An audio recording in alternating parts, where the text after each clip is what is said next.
Près de 6 mois après avoir annoncé revenir sur ses engagements pris dans le cadre de l'accord sur le nucléaire iranien, l'Iran semble avoir joint l'acte à la parole. Téhéran annonce ce lundi la mise en route de 30 nouvelles centrifugeuses et la mise au point de 2 nouveaux modèles plus avancés.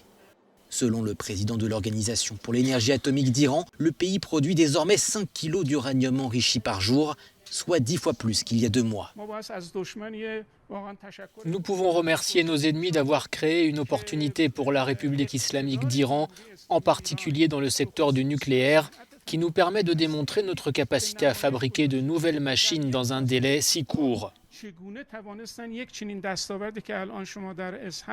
L'annonce survient le jour de la fin du délai donné aux Européens afin d'aider l'Iran à contourner les sanctions américaines contre les secteurs pétroliers et financiers, des sanctions réinstaurées par les États-Unis après leur retrait de l'accord de Vienne.